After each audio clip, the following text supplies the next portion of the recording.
more than 60% of the Ethiopian population are Oromo. The other half is Amara. And then the second group is Tigray and Somalis. And then there's 80 something different groups in Ethiopia, but they are very small in numbers. People like Anfar, AFAR, they make up about less than 2 million people, and a small group like that scattered all over the country. In today, the Ethiopian population over 100 million, and there are pending genocide, pending the condition that's been blundering throughout the last 2 years. The country is turning into ISIS environment, like Islamic State, Boko Haram, those terrorist organizations that are conducting horrible human massacre all over Nigeria, and then ISIS all over Middle East. They're going wild, killing people, the whole town, wiping out millions of people without consequence in the name. In the description of their book, and this is what's going on recently in Ethiopia as well.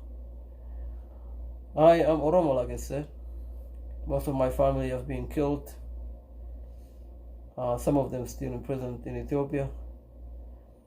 A lot of them in a rebel organization that were fighting to try to overthrow the Ethiopian government initially, starting before 1960. My father's, his brothers, his uncle, his cousin, most of them were chased out of the country. Some of them got killed. Most of his children. My father has 7 children, and 2 of them still in prison. 1 died, and 3 of them in OLF. OLF, the rebel group that's fighting to try to overthrow the government since 1960. And what's happening? I was at some point also, should I say, almost joined the OLF when I was in Kenya at a young age, and most of my brothers in there. I have a strong desire to fight for freedom, to get my people out of oppression, out of dictatorship.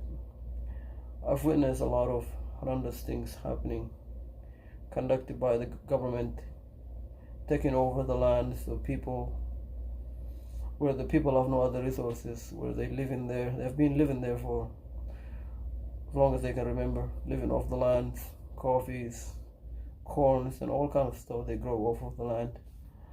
And the government basically come and take over their lands when the new government at the time take over the country. They're taxing everybody. But of course, it's a poor population.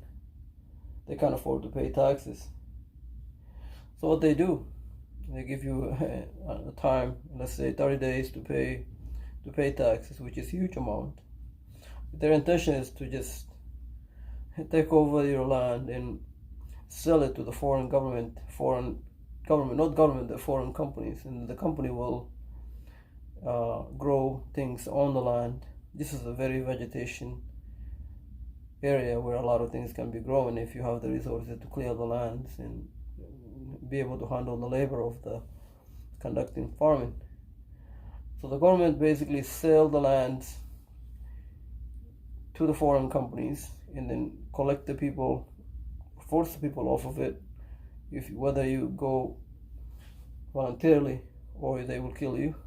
If you fight, they will kill you. If you don't, they will just grab you and throw you in the back of a truck and then most of the time people disappear, you know, and that was some of the conditions. And then if you support the rebel group that were trying to overthrow the government, they will automatically kill you. They will go into your home and take you to prison, torture you. And if the case is too high, you know, if a lot of people knows about your cases, like for example George Floyd, the guy, African American guy that was killed by the cops, his case is known all over the world, all over the United States. If people knows your case, the effect that it has in the whole population, they don't kill you. But if they kill you, it will expose them.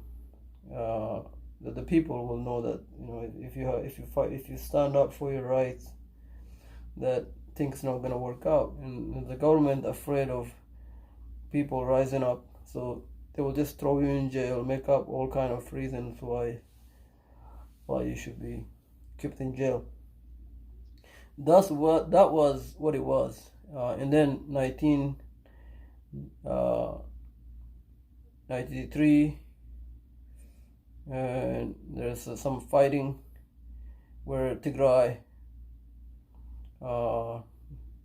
Ethiopia, and Eritrea separated, and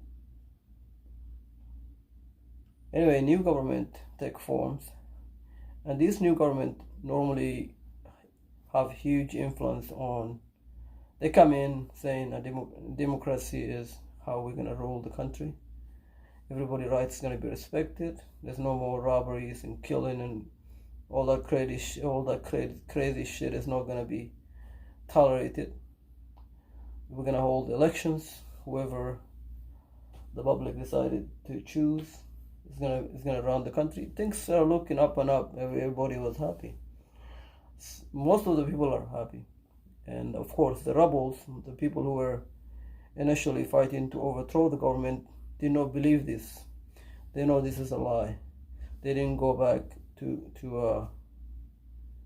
join the government, but some of them have doubt, and whatever they're fighting for, you know, they're not gonna be able to overthrow this government. And one faction, one side of their groups is saying, you know, well, let's just accept this government, this offer, join them, and we're gonna win through the elections. And they did for a short time. When the election comes, the government don't have any more fighting from the rebels. The rebels basically didn't surrender totally, but they're not fighting the government, and the government was able to spread their troops, their soldiers all over the country, secure some of the major areas of the country from where the rebel could start up trouble. Once they secure the area all over the country with their armies and tanks and whatnot, the government basically kicked the rebels out.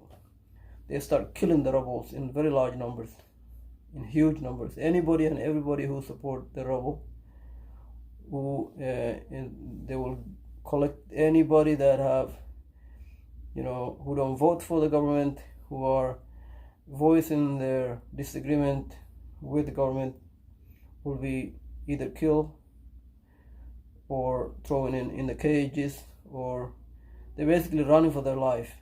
A lot of families and children, they just run into Kenya, Sudan, Egypt, Eritrea. They're basically running away from these issues, because once they catch you,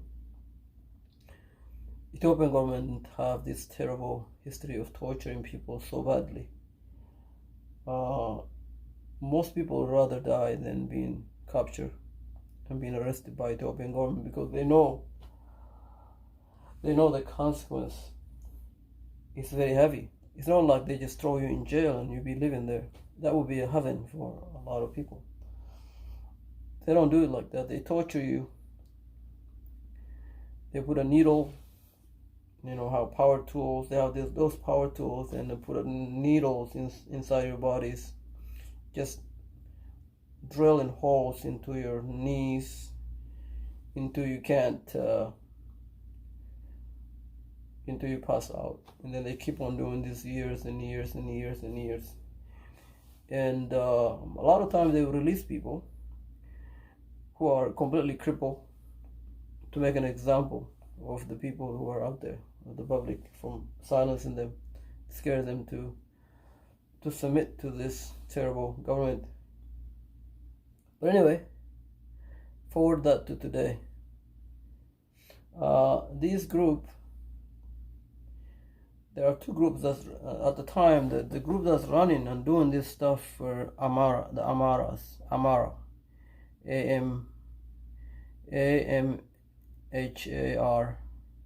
the Amara is the one who's doing this at the time. A small portion of it. Remember, always in the government, there's a small group of people who are causing so much chaos. And if you are trying to stand up and say, hey, you guys are fucking out of your mind, you risk losing your life too, just like if you live in an ISIS controlled environment, in a terrorist Muslim areas. If you speak up when they catch somebody and they're throwing them out of the building, off the towers, or if you witness them beheading somebody, cutting their throat off, you can't just come out and say, hey, stop, you can't do this on my watch. It's not possible. If you do that, you'll be the next guy in line. That they're gonna cut off their head. They're gonna cut off your head. So a lot of the Amhara people are in a hard and rough, in a tough spot. A lot of them did speak up at the time. They did. When they did speak up, they lose their lives, they lose their properties. Some of them risk. They have to run away from the government in very large numbers, and living in immigrant refugee camps, just speaking up for what was happening to their neighbors, what was happening when they don't have to. They could have just kept their mouth shut and live luxury life like everybody else. I mean, keep their lands and their cattle and everything else that they've been living on for the last 100 of years. Their family was living on, but some of them did not. They speak up, and the consequence is a disaster for them. Just remembering that when somebody protected you when you're in your worst time, and this is what's happening right now. Those Amhara people, they lost power they lost power a long time ago to this small group. Different group. This small group is called Tigray Liberation Front. Look it up. Ethiopia, TPLF. It's called TPLF, Tigray Liberation Front. These guys, they win the war between themselves, Ethiopia and Eritrea. They win the war. They capture the country, right? And then after they capture the country, they kick out the rebel and silence everybody else. And election after elections, every election you go to, they have securities there that will make sure that the people who show up to vote will vote for the current government. If you don't, they will just wait until you leave, change your vote selections to whoever they want it.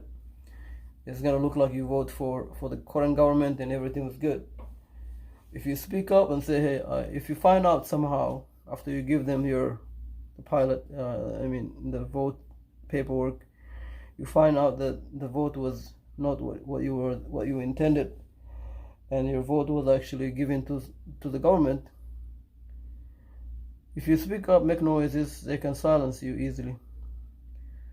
Burn down your houses, kidnap your kid, all kind of crazy stuff. So a lot of people don't say anything. A lot of people will vote, and they've been winning this vote 99% for the last 20-30 years. Recently recently, what started the genocide? Some guy, their president died. I don't know what happened to him, but just health condition. A lot of people think that he was poisoned, but he died, right? The TPLF president of the country, the guy's name Mengistu. I mean, not Mengistu. His name is Zenawi. Yeah, his name is Zenawi. So he dies, right? Mallas Zenawi, that's the name of the guy. His name escaped me for some reason. Mallas Zenawi, the recent, before the recent president, prime minister of the Ethiopia, the one before him dies from the health condition of some kind. A lot of people say he was poisoned, but we don't know. Either way, he dies, right? And then the people start protests, student protests. I think you know, if you're watching the news, there's a lot of student protests going on around the world. Egypt, Middle East, and in Ethiopia also there was some small amount of protests going on. Over 200 students was killed by the government, right? But anyway, because of the internet, because of Facebook, YouTube, a lot of this crazy killing, torturing, things that are looked down upon by the Western society is being shown up too much. So the government is basically, the government, Ethiopian government that was running the country at the time, embarrassed. They basically should be ashamed by the Western society. You know, they can't speak of fairness, of freedom, of democracy, of just society, because look at what they're doing to their own people. And to save faces, they start shoveling city, the council, whoever is running the country, you know, the position of the city, head of the cities, the school, governors in their country. They start changing things around to try to make things better. And they also get a huge amount of investment from a bunch of different countries, companies, a lot of Chinese companies, and to try to make, you know, to look good in the front of other societies when people come in to do business. And so they elected one guy, Abu, the one that was in charge right now, and this guy's been in part of the government for most of his life. He was there during the Tigray. He was there during Amhara genocide. He was in part of the government during that time. He was actually in charge of the military.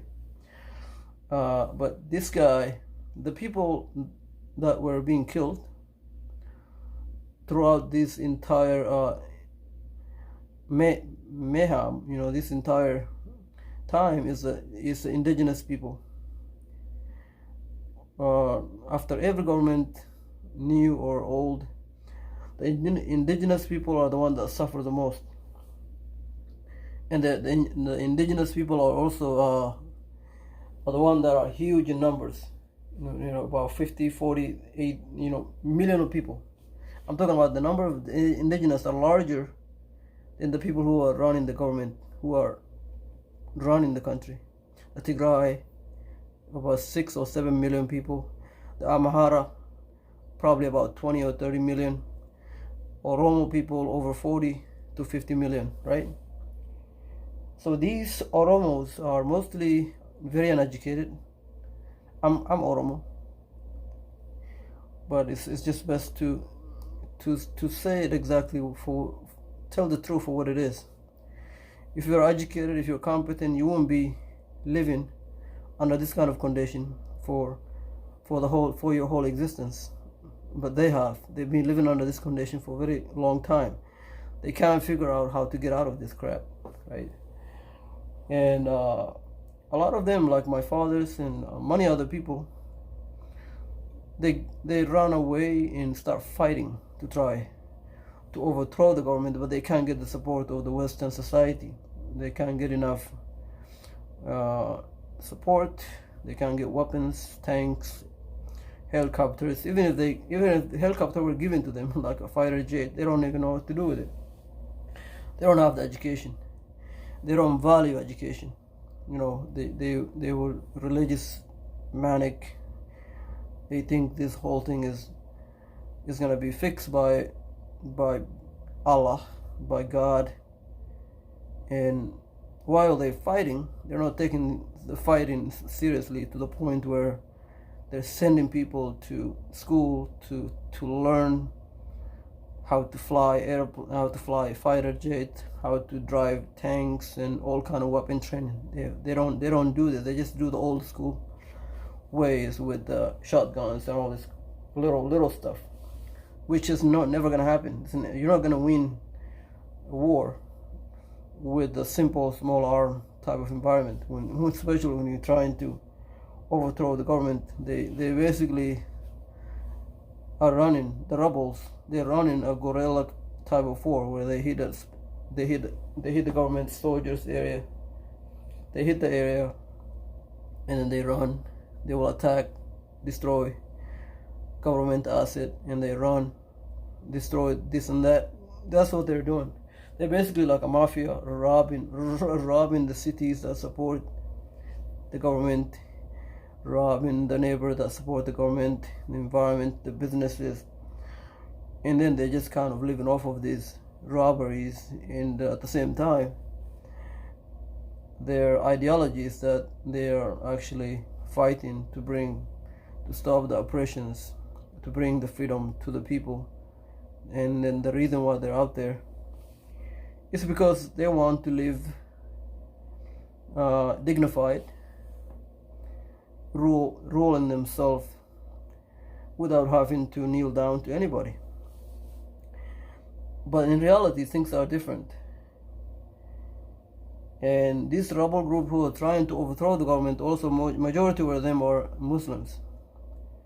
The ideology is similar to Al-Qaeda and Al-Shabaab and ISIS, even though they didn't take to that point, but the idea is very much similar.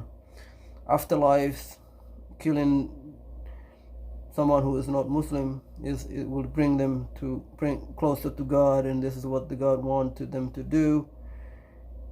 And it's like a maniac organization. But this is how the society is over there. People are religious. They go pray. They think that God is in charge of everything. And those who don't believe in God, if those who don't believe in God are actually running their life by fighting back, they fight on behalf of God, if that makes any sense. Because they believe in God, their God is going to be on their side. Therefore, if they fight in the enemy of God, God is going to be on their side. They're not going to lose. Even if they lose in this life, they're going to win on the next life. They're going to be positively accepted and welcomed by God. This nonsense, crazy stuff.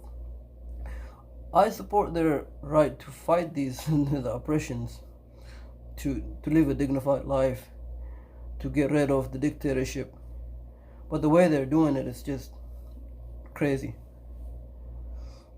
And to get to the point of today's genocide, these Oromo people, the indigenous people, take over the country recently. And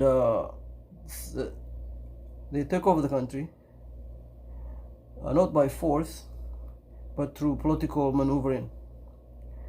The guy, after the prime minister of the country died, the new guy bring everybody. He says, everybody welcome to come to the country. Everybody, I'm talking about the people who were chased away by the previous government, the rebel groups. There's a bunch of different rebel groups in Ethiopia.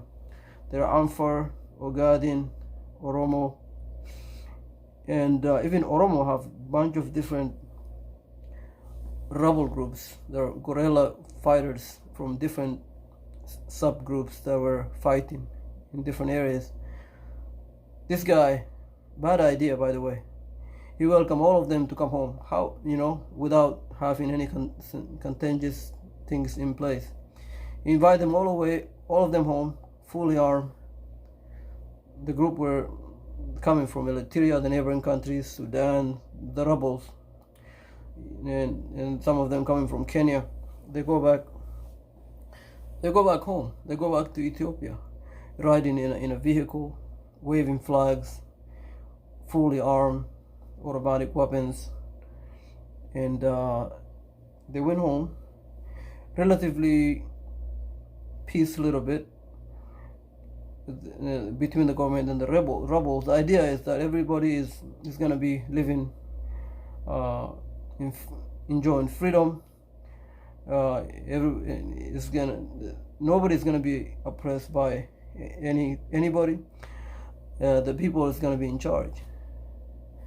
Ethiopian people is going to be in charge of their own country. They're going to elect whoever they want. If they elected the rebel, be it the rebel who's going to run the country. If they elected the government, be it the government that run the country. And the government and the rebel will come to a vague agreement where they're going to be disarmed. The rebel is going to lay down their weapons.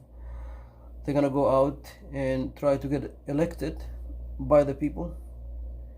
But things didn't happen like that.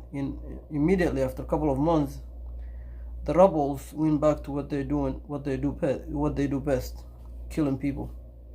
Robberies, bank robberies of an asset, store robberies, and huge, and killing people, blocking the road in the middle of the night in the jungle somewhere with lorry or buses transporting people, taking people off the bus and just killing everybody. And also the groups that were used to be in charge were being massacred by the Oromo people. I'm talking about like similar things that happen in the United States, where Black Lives Matter protests going around, burning down businesses, going into the business and taking the properties. You see sometimes the owner will come out begging them to leave him alone. He's been working his whole life for this. And they will either kill him there, or they just beat him so bad so where the owner of the business will be unconscious, right? And in a lot of these, you will see a lot of them just shoot the owner of the business. This in Ethiopia. It happened in a very large scale for a couple of months, from cities to cities, town to town, and block by block. The neighborhood, the houses. Houses will get burned down. The typical thing is that people will go in large numbers, 500-600 people. In the smaller scales, they will go burn houses after houses, take whatever little things that person have, and kill the person, and it just continues from cities to cities. The cars will get burned down. All the transportation stuff will get burned down. The people who are not Muslims, Oromo were the one who's doing it. They will kill anyone who's not Muslims. They will rob them. And you see a lot of videos where they tie them up, they tie behind their back and hold them for hostages, like ransom money. And people begging for their lives. These Amhara people, they're Amhara people, and the TPLF, the Tigray, are the most who are being targeted by this group, by the Oromo groups, who are being they're going after. The Oromo is going after the Amhara and the Tigray in a huge massacre. I watched a video of the whole village is running for their lives. The kid is asking their parent, "What happened? What is it that we did? Why are they coming after us?" People coming after them with machetes, and the fathers and the mothers begging to leave the kids alive, basically to spare the kids' life, and offering themselves to be killed. And you see that they don't care. They kill all of them. And this is horrendous things going on right now, and nobody's covering it. Nobody's covering it. Just like in the United States right now, when you get attacked by Black Lives Matter, if you're white, nobody listens to you. Nobody, even if you have a video of Black Lives Matter attacking you, they will somehow find a way to tell you you are the one that's at fault. You are the one that provoked the attack. You deserve to be attacked because you provoked the attack. You called them names or whatever. And the people over there are actually much more vulnerable. They're more vulnerable than people in the West. Over there, the government who was in charge of the country were also the people who were attacking them. Imagine if Black Lives Matter take over the United States, and the crime is committed against you as a white person or any other group, and then you come and try to report the crimes to the Black Lives Matter police or the president or whatever. Nobody will listen to you. The similar to if ISIS take control of a country, and you are non-Muslim, try to report the crimes committed by Muslims. Nobody will listen to you, and they will celebrate in their hearts that it's glad this happened to you. This is what's happening in Ethiopia. Huge amount of Amhara and Tigray people being killed. And I think based on the number of, how do I know this? I also have a number of videos, a lot of videos sent it to me by people who live there, who see this every day. This incident happening. It's all over the internet too. But I have some videos that show specifically where 2-3 hour long, where people going out just